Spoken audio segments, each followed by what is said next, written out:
Hello, dear story lovers. At the amount of 1,000 subscribers, I will post a huge series of special stories for you. Subscribe now. Jack Thornton wiped the sweat from his brow and surveyed the chaos in his basement. Boxes of forgotten relics from previous owners were stacked haphazardly along the walls. Cobwebs clung to every corner, and the air smelled of damp earth and mildew. He'd inherited the old Victorian house from his late aunt, who had lived there alone for decades. While the house had its charm, the basement was a nightmare, dark, cluttered, and unfinished. Determined to turn it into a usable space, Jack rolled up his sleeves and grabbed his tools. The first step was tearing down an ancient, crumbling brick wall that seemed to serve no purpose. With each swing of the sledgehammer, bricks crumbled and dust clouded the air. Behind the wall was supposed to be more dirt, maybe an old drainage pipe. Instead, Jack's hammer broke through to something hollow. Jack froze, his curiosity piqued. Setting down the hammer, he grabbed a flashlight and aimed it through the hole he'd made. The beam illuminated what looked like smooth, metallic walls, curving elegantly into the shape of a chamber. The surface shimmered faintly under the light, almost as if it were alive. Adrenaline spiked in his veins. "What the hell is this?" he muttered, peering into the opening. After enlarging the hole, Jack squeezed through into the hidden room. The air inside was cooler and carried a faint hum, like machinery in the distance. At the center of the chamber sat an object unlike anything he'd ever seen. A sleek, metallic pod, about 7 feet long, stood upright on a pedestal. Its surface was smooth and polished, reflecting the dim light from Jack's flashlight. Strange, glowing symbols etched across its surface pulsed softly in hues of blue and silver. Jack's heart raced. Was it some sort of advanced technology? A military experiment? Alien? His rational mind screamed at him to stop and call anyone. But his curiosity won. He stepped closer, drawn to the enigmatic object. As he reached out to touch it, the symbols on the pod grew brighter, responding to his presence. He jerked his hand back, but the pod began to hum louder, its vibrations resonating through the room. The seams along its edges, previously invisible, glowed intensely and then hissed as they slid apart. A rush of cold air escaped, mist swirling around the opening. Jack stumbled backward, his flashlight shaking in his hand. Inside the pod, a figure began to emerge, a woman. Her skin shimmered faintly, like the surface of water catching moonlight. Her hair floated around her head in waves of silver and gold, defying gravity, as though she were submerged in liquid. Her face was impossibly symmetrical, her features delicate yet otherworldly. She wore a form-fitting garment that looked like it was made of woven light. For a moment, she didn't move. Then her eyes opened, revealing irises that sparkled like a galaxy, swirling with hues of violet and indigo. Her gaze locked onto Jack's, filled with confusion and vulnerability. She took a slow, shuddering breath. "Where am I?" she asked, her voice melodic and soft, carrying an unplaceable accent. Jack was frozen in place, his mouth dry. Earth," he managed to croak. "You're on Earth."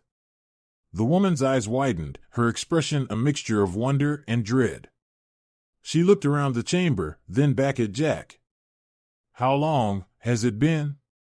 Jack blinked, his mind struggling to catch up. I don't know. I just found you." Who are you?" The woman hesitated, as if searching for the answer herself. "I am Lyra," she said finally. "From Viridia." She frowned, her eyes closing briefly. "I was sent on a mission. But everything is a blur." Jack's heart pounded. This wasn't just a discovery, this was a revelation. An alien, right here in his basement. 1,000 questions swirled in his mind, but the look on Lyra's face silenced him. She wasn't just a strange, otherworldly being.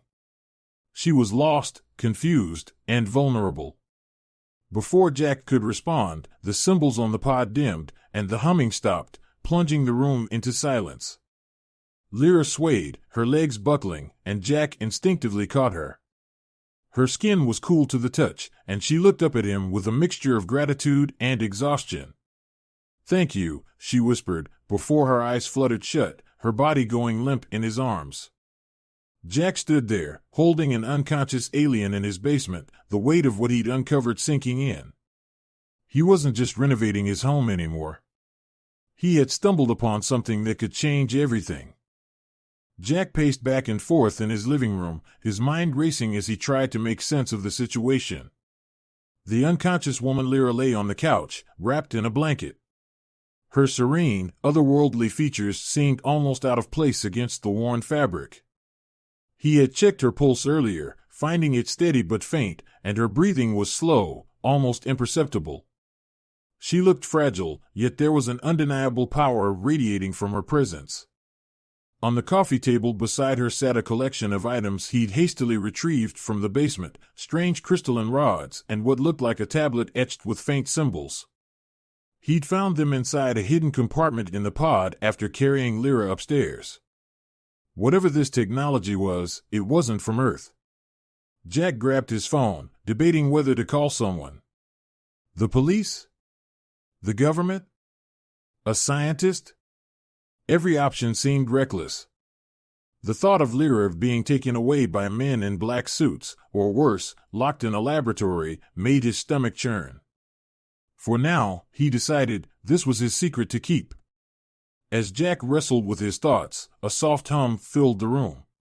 He turned toward the couch and froze. Lyra's eyes had opened, her gaze fixed on him. The swirling galaxies in her irises seemed to shimmer more brightly than before.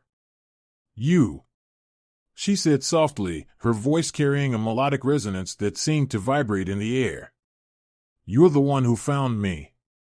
Jack nodded cautiously, his throat dry. "Yeah. You were in that pod. Are you okay?" Lyra sat up slowly, the blanket falling from her shoulders to reveal her strange, luminescent attire. She blinked as if adjusting to the dim light. "I am disoriented. My stasis was not meant to end this way." She looked at him intently. "How long has it been?" "I don't know," Jack admitted. "I found you in my basement. This house has been in my family for generations, so maybe a long time." Lyra's brows furrowed as she processed his words. "This house." She looked around, her gaze lingering on the simple furniture, the framed photos, and the glow of the television in the corner. "Earth. I remember Earth, it was one of our destinations." Jack leaned forward, curiosity overcoming his caution. "You said you're from Viridia? What is that? Another planet?" Lyra nodded, her expression softening. "Yes. Viridia is my homey world far from here. I was sent as part of an emissary mission to explore and establish peaceful contact with distant civilizations. Your planet was one of our intended allies." Jack's mind reeled. "You mean, your people knew about Earth? Before now?" "Centuries ago," Lyra said, her tone tinged with sadness. "Your world was monitored, studied. It was determined that your species showed promise, though you were still young." She hesitated, as if unsure how much to reveal. "I was placed in stasis to survive the journey and await the right time for contact." "Something must have gone wrong." Jack frowned. "What do you mean, something went wrong?" Lyra gestured weakly toward the crystalline rods on the table. "My stasis chamber, it was not designed to remain active indefinitely. It appears I was buried, forgotten, until you unearthed me. How long has your civilization existed like this?"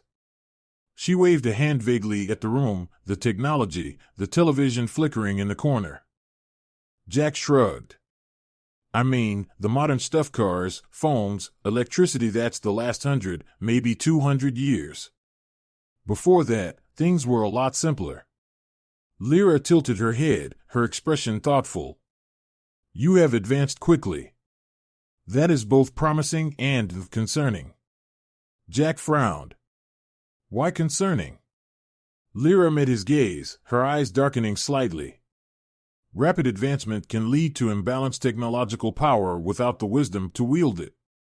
It has destroyed civilizations before.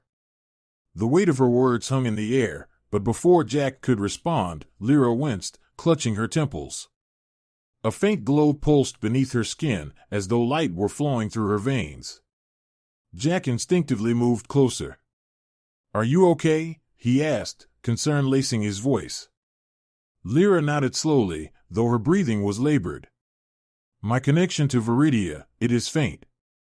I am trying to access the neural link embedded within me, but I fear the signal has been severed. I am alone."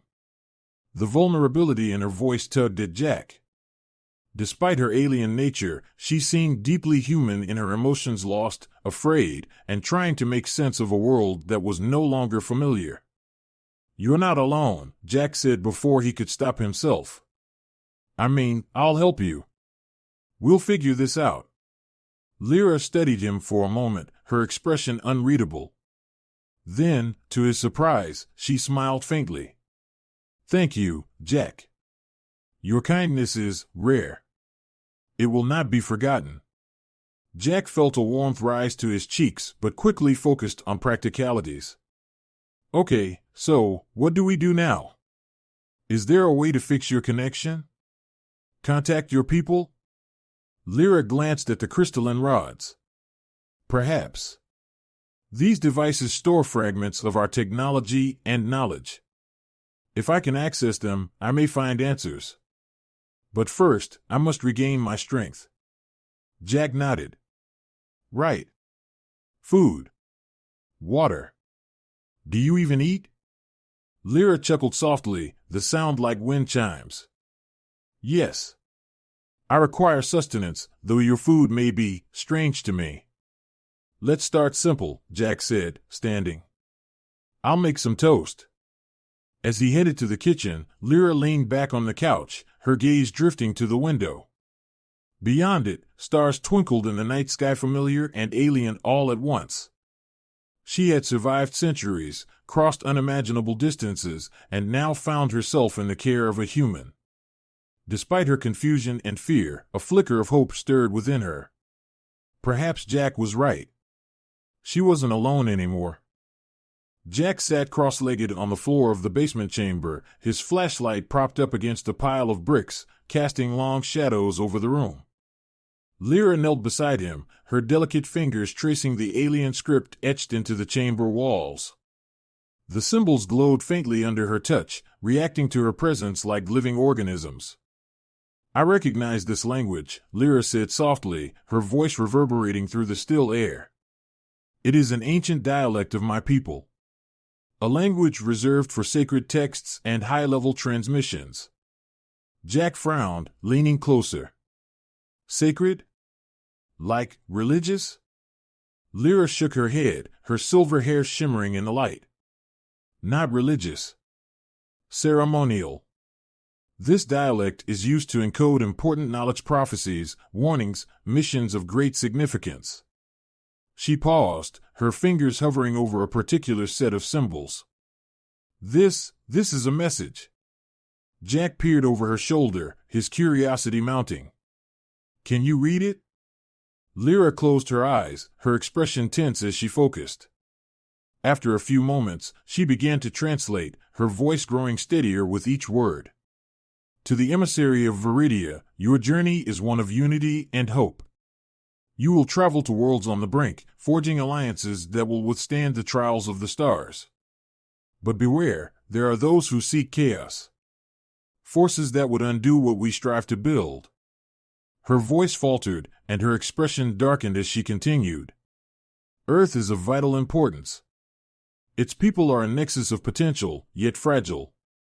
Protect them. Guide them. For if they fall, the galaxy may follow."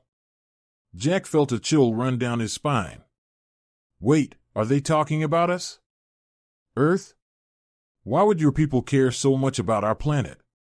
Lyra turned to him, her expression grave. "Earth's location is strategic. Your solar system sits at the confluence of several major galactic routes.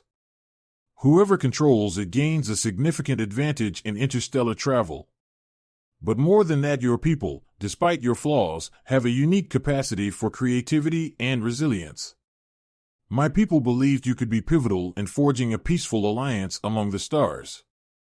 Jack exhaled sharply, trying to process the enormity of her words. Okay, but if that's the case, why hide this in my basement? Why bury you here? Lyra hesitated, her gaze drifting back to the glowing script. I don't know. Something must have gone wrong with my mission. Perhaps there was sabotage. She gestured to the pod. The damage to my stasis chamber, the disruption of my neural link, it all points to interference. Jack's mind raced. Sabotage? You mean someone didn't want you to succeed? Lyra nodded grimly. There are factions in the galaxy that thrive on chaos and war. Peace threatens their power. If they knew about my mission, they would have done everything possible to stop it. The weight of her words settled heavily in the room. Jack leaned back against the cold wall, staring at the glowing symbols. So, what happens now? If these factions find out you're awake, won't they come for you? They will, Lyra said simply. And not just for me. If Earth's significance becomes widely known, your planet will become a battleground. The realization hit Jack like a punch to the gut. Then we need to figure out what's in those devices you brought. Fast.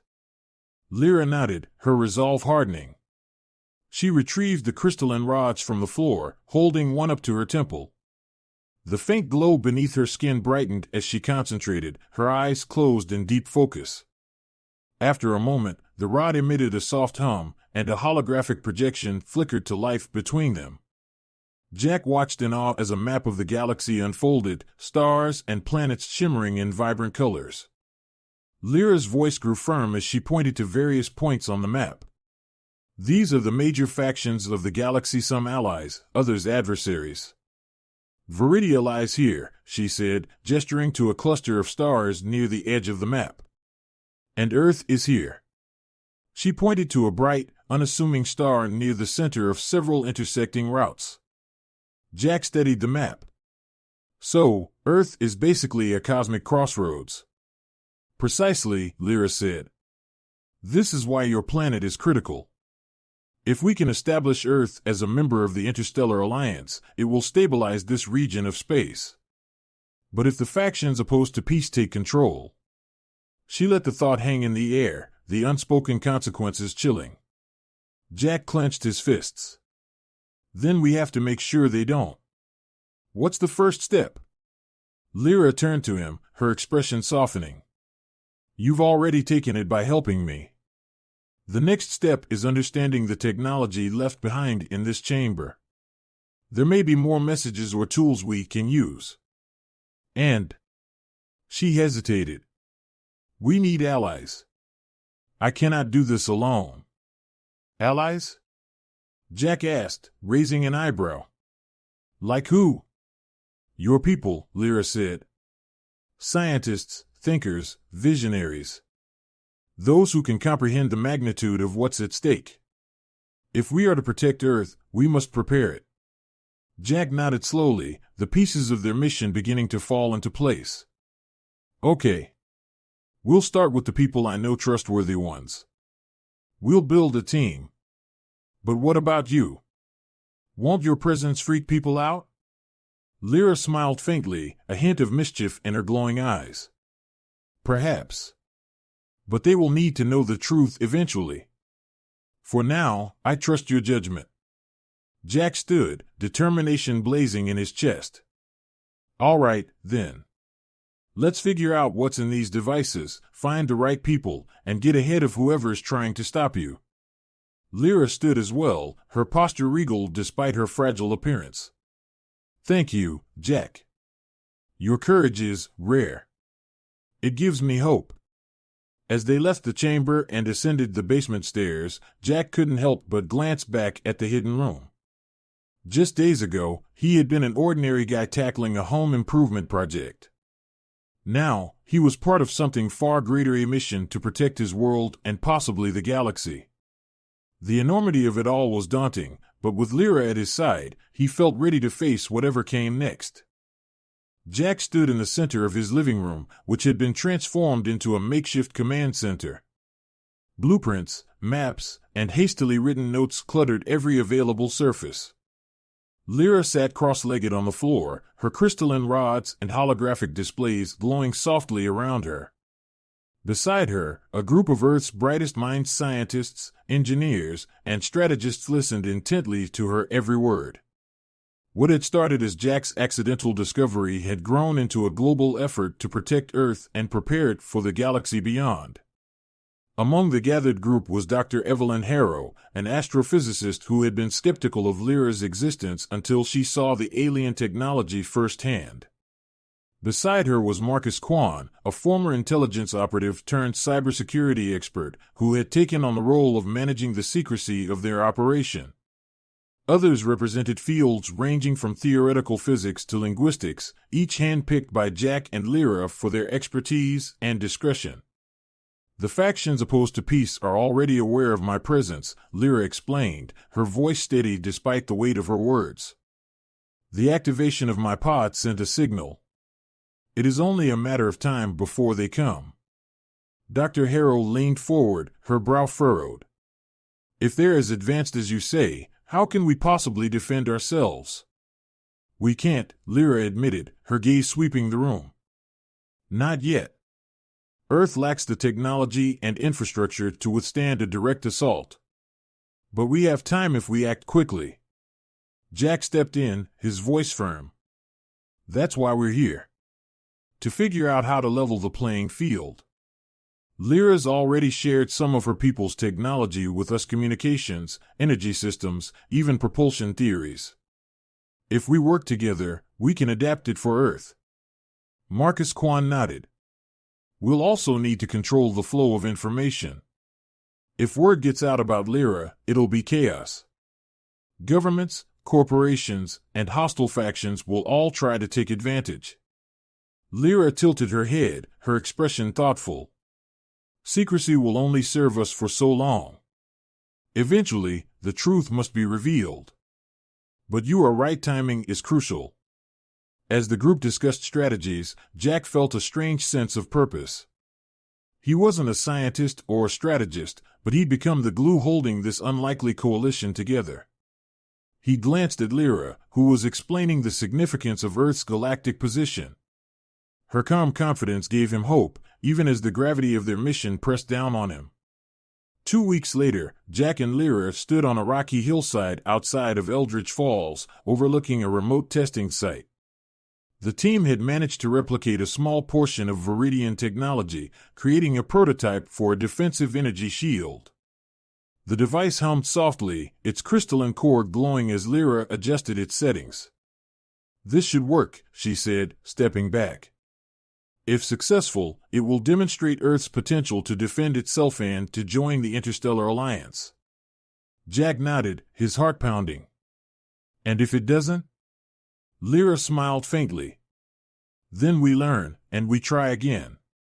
Dr. Harrow stood nearby, holding a tablet connected to the device. Ready to activate, she announced, her voice steady despite the tension in the air. Do it, Jack said. The shield sprang to life with a resonant hum, an iridescent dome of light expanding outward and enveloping the testing site. The team watched in awe as debris thrown at the shield disintegrated on contact, harmlessly dissipating into energy. Cheers erupted among the group, and Jack couldn't help but grin. It works, Lyra said, her voice tinged with pride. This is the first step. That night, back at the house, Jack and Lyra sat on the porch, gazing up at the stars. The quiet hum of crickets filled the air, a stark contrast to the whirlwind of activity and danger they faced. We did something good today, Jack said, breaking the silence. But there's still so much to do. There will always be more to do, Lyra replied, her gaze fixed on the constellations. But what you and your people have accomplished in such a short time, it is remarkable. Jack turned to her, his voice soft. You've given us hope, Lyra. You've given me hope. She met his eyes, her expression unreadable for a moment. Then, to Jack's surprise, she reached out and placed a hand over his. Her touch was cool, but it sent a warmth through him. You have given me hope as well, Jack. I was lost, disconnected from my people, my purpose. But now, I see a path forward. They sat in silence for a while, their connection unspoken but undeniable. The following morning, everything changed. A tremor shook the ground, jolting Jack awake. He rushed to the window and saw streaks of light descending from the sky, the trajectories aimed at the testing site. His heart sank as he realized what was happening. Lyra, he shouted, running to her room. She was already awake, her expression grim. They found us. What do we do? Jack asked, fear lacing his voice. We fight, Lyra said firmly. And we show them what Earth is capable of. The battle that followed was unlike anything Jack had ever imagined. Alien ships descended, their sleek designs and glowing weapons a terrifying display of power. But the energy shield held, and the prototypes Lyra and the team had developed proved invaluable. Humanity fought back not with brute force, but with ingenuity and resilience. The attackers were eventually driven off, retreating into the depths of space. The victory was hard-won, but it sent a clear message: Earth was no longer defenseless. In the aftermath, representatives from the Interstellar Alliance arrived, their ships appearing in the sky like shimmering beacons. They met with Jack, Lyra, and the team, acknowledging Earth's courage and determination. For the first time, humanity was recognized as a player on the galactic stage. As the delegates departed, Lyra stood beside Jack, her hand resting lightly on his shoulder. This is just the beginning, she said. The road ahead will be difficult, but your people have proven their worth. Together, we will build something extraordinary. Jack looked out at the horizon, where the first rays of dawn were breaking. We will, he said, his voice filled with conviction. Together. And as the sun rose over Eldritch Falls, it marked the dawn of a new era, not just for Jack and Lyra, but for Earth and the galaxy beyond.